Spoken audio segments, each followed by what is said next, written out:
ಯೇಸು ಕ್ರಿಸ್ತನ ಪರಿಶುದ್ಧವಾದ ನಾಮಕ್ಕೆ ಸ್ತೋತ್ರವಾಗಲಿ. ಈ ದಿನ ಸಾವನ್ನು ನಿವೃತ್ತಿ ಮಾಡಿ ಜೀವವನ್ನು ತಂದ ಯೇಸು ಎಂಬ ಸಂಗತಿಯನ್ನು ಕುರಿತು ಧ್ಯಾನಿಸೋಣ.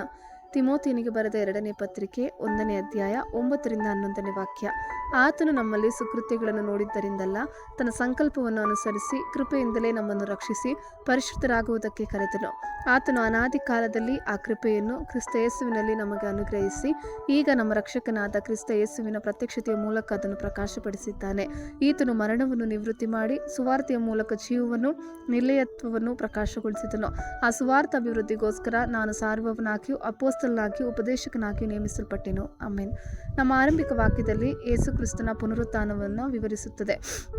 ಮರಣವನ್ನು ರದ್ದುಗೊಳಿಸಿತು ಮತ್ತು ನಿತ್ಯ ಜೀವದ ಭರವಸೆ. ಒಬ್ಬ ಮನುಷ್ಯನ ದೊಡ್ಡ ಶತ್ರು ಮರಣ, ಆದರೆ ಆತನ ಮರಣದ ಮೂಲಕ ಕ್ರಿಸ್ತನು ಸಾವಿನ ಭಯವನ್ನು ತೊಡೆದು ಹಾಕಿದನು. ಸಮಸ್ಯೆಯ ಮೂಲ ಕಾರಣ ಮಾನವರ ಅವಿಧೇಯತೆ ಮತ್ತು ಪಾಪ ಮಾಡುವ ಸ್ವಭಾವ. ಮರಣವನ್ನು ನಿವೃತ್ತಿ ಮಾಡಿ ಸುವಾರ್ತೆಯ ಮೂಲಕ ಜೀವವನ್ನು ನಿರ್ಲಯತ್ವವನ್ನು ಪ್ರಕಾಶಗೊಳಿಸಿದನು. ಆಮೆನ್.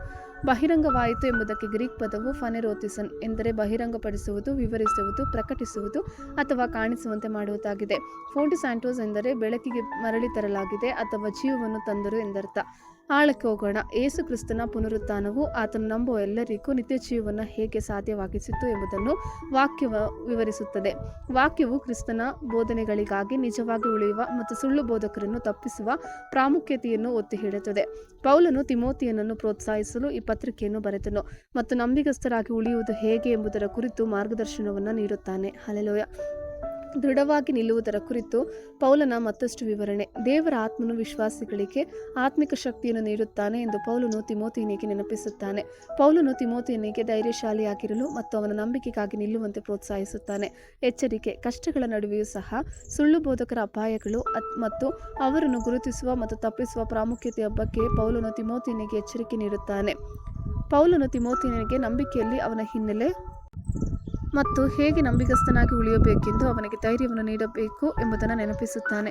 ನಾವು ಸಾವನ್ನು ಎದುರಿಸುವ ವಿಧಾನವು ಯೇಸುವಿನೊಂದಿಗೆ ನಾವು ವೈಯಕ್ತಿಕ ಸಂಬಂಧವನ್ನು ಹೊಂದಿದ್ದೇವೆಯೇ ಅಥವಾ ಇಲ್ಲವೇ ಎಂಬುದರ ಮೇಲೆ ಸಂಪೂರ್ಣವಾಗಿ ಅವಲಂಬಿತವಾಗಿದೆ.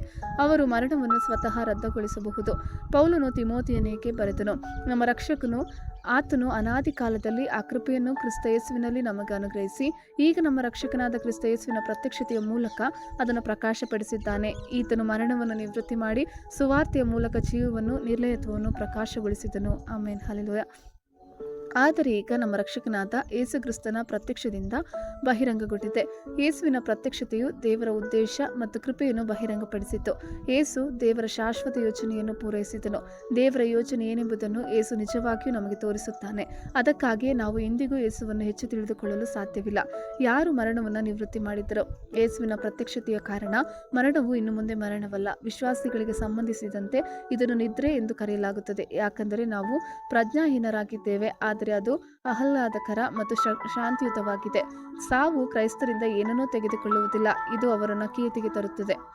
ಕ್ರಿಸ್ತನಲ್ಲಿರುವ ನಂಬಿಕೆಯು ಅವನ ಸಮಾಧಿಯ ಮೇಲೆ ರಿಪ್ ಅಕ್ಷರಗಳಿಗೆ ಸ್ಥಳವಿಲ್ಲ ಎಂದು ನಾವು ಸೂಚಿಸಬಹುದು, ಯಾಕೆಂದರೆ ಶಾಂತಿಯಲ್ಲಿ ವಿಶ್ರಾಂತಿ ನಮ್ಮ ಶಾಶ್ವತ ಭವಿಷ್ಯವನ್ನು ಸಮರ್ಪಕವಾಗಿ ವಿವರಿಸುವುದಿಲ್ಲ. ಬದಲಿಗೆ ಅವರು CAD ಎಂಬ ಅಕ್ಷರಗಳನ್ನು ಸೂಚಿಸಿದರು.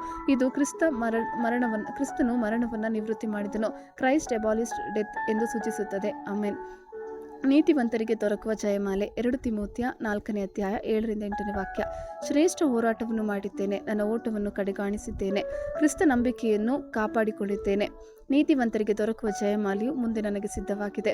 ಅದು ನೀತಿಯುಳ್ಳ ನ್ಯಾಯಾಧಿಪತಿಯಾಗಿರುವ ಕರ್ತನು ಆ ದಿನಗಳಲ್ಲಿ ನನಗೆ ಕೊಡುವನು. ನನಗೆ ಮಾತ್ರವಲ್ಲದೆ ತನ್ನ ಪ್ರತ್ಯಕ್ಷತೆಯನ್ನು ಪ್ರೀತಿಸುವವರೆಲ್ಲರಿಗೂ ಕೊಡುವನು. ಆಮೆನ್. ಕರ್ತನ ಕೃಪೆ ನಿಮ್ಮೆಲ್ಲರೊಂದಿಗಿರಲಿ.